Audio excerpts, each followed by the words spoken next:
another ADCC statistics video because BJJ Heroes conveniently just put out ADCC Aftermath. Not only do I love a good pun, but I like to have statistics and data from high performers to drive my performance and how I teach jiu-jitsu. For anything that I reference, the links will be in the description for you to check out for yourself. I'll just browse through this real quick for people to take a glance at, as I'll be referring back to it throughout the video. As you all know, I put out a video about my top 3 takeaways as well. I'll put a link to that and wherever these kind of things go as well. I saw a clip from Joe Rogan that Danaher talked about 3 things he wants to change in jiu-jitsu. And Danaher also put out a more recent Instagram post where he expanded that list from 3 things to change about jiu-jitsu to 5 things to change about jiu-jitsu. So that's what I'll be looking at in sort of my own opinion and the statistics from BJJ Heroes and which of those things have already been fixed and what we still need to work on. 5 things that Danaher identifies as weaknesses in jiu-jitsu are, of course, leg locks, as the infamous statement goes,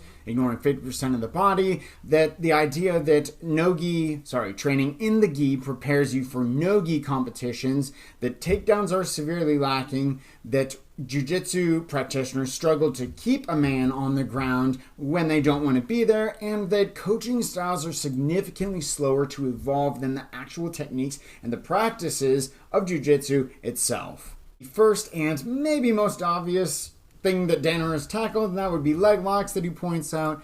You can see from the BJJ Heroes data that in the 2017 event, 30% of all submissions came from lower body attacks. That decreased to 29% in the 2019 event and decreased further to 28% in the 2022 event. So obviously, the cat's out of the bag with leg locks. We can see that very clearly with 1/3 of submissions at the highest level event coming by way of lower body attacks. So, in my opinion, that one is a done deal. It's already been figured out, though, as we'll see a little bit later in the video, that trend may be reversing. Maybe. The second point that I want to cover is training in the gi versus training no-gi. And look, the fact of the matter is they're both great, they both work, do whichever one you like the most, and whichever one you're going to compete in. So, I'm going to call this one busted as well. We could simply look at Andre versus Gordon as, well, in my opinion, a great example of this. Andre is extremely accomplished in both gi and no-gi competitions. However, the match with Gordon was not even close. Not even. It was barely a competitive match, to say that. If the best that you can say is that you survived longer than anybody else and still got submitted in regulation while you were down 12 points, that match was not close. So, you could bring up examples like Mika, we'll see where he goes, or what Marigali did.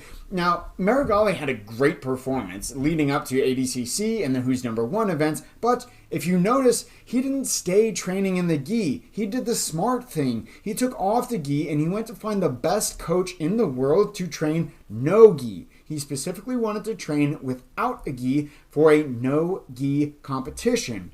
If you want to take this to a more diverse perspective, the year is 2022 at the release of this video. It's been 30 years since UFC 1. Can you imagine telling an MMA fighter in the year 2022 that to improve at MMA, they need to train in a gi because that's the best way to improve their no-gi jiu-jitsu? Of course not. That's ridiculous. This one is busted. The third point that I'm going to talk about is takedowns. I talked a bit before about the percentages of scoring first and how that affects your winning outcome, but that's not necessarily a takedown, though it is likely. So, let's see, 54% of takedowns came from just a body lock, a single leg, and a double leg. Pretty simple takedowns, and that body lock is going to be important later. So, well, right now. So 30% of submissions came from the back, if you recall, and 39% of back attacks came from a passing scenario. What was the most common guard pass, you ask? Well, let's look. Oh, it's a body lock. That's 30% of passes coming from a body lock, 39% of back attacks coming from a pass, and 30% of submissions coming from the back. So, takedown attempts to back attacks was in there somewhere. We'll get into the specifics later, but I think that the wrestling isn't quite there. Fourth point that I want to cover is keep downs, keeping a person on the ground once their butt hits after you've taken them down. So we can see from BJJ Heroes data that 41% of sweeps came from a wrestle-up style and 18% came from a submission attack. Now, that's a pretty significant number. What Danaher calls this is a gentleman's agreement.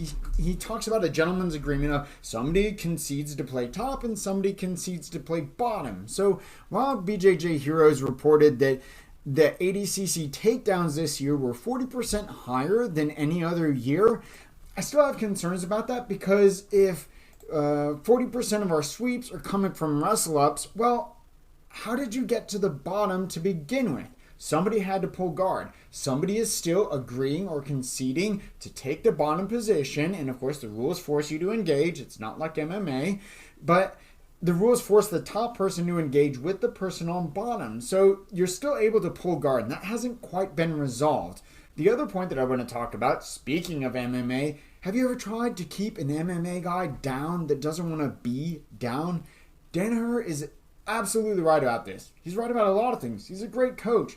This is painfully obvious for anybody that's tried to take down and keep down and submit a squirmer that doesn't want to be on the ground. You see this all the time in MMA. You don't necessarily need great wrestling. You need at least some anti-wrestling. You need to be able to avoid the takedowns to keep it standing to knock the guy out. And the way to do that is don't concede takedowns. Fifth point I want to make, and this is the biggest one because it underpins all of the others, coaching styles. I think anybody who's been training more than 10 years could tell you this easily. Jiu-jitsu cannot make up its mind how much it wants to acai and chill or American Pohana. Remind me to hashtag that one.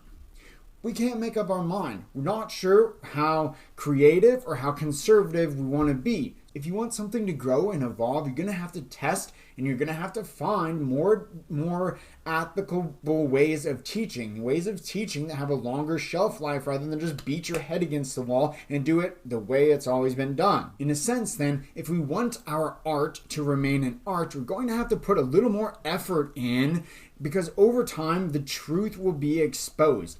The tide is changing. If we want our art to remain relevant, we're going to have to put in the effort, because time will expose the truth. We need systems to balance our creativity. So we need data, we need systems, and we need the conservation. We need the old ways. We need that to inform where we go, and we also need to continue to evolve. What we need to do is for coaching to keep up, coaching and teaching to keep up with the rate and how techniques evolve. If you like this video, please like, share, subscribe, all that stuff that I'm supposed to say.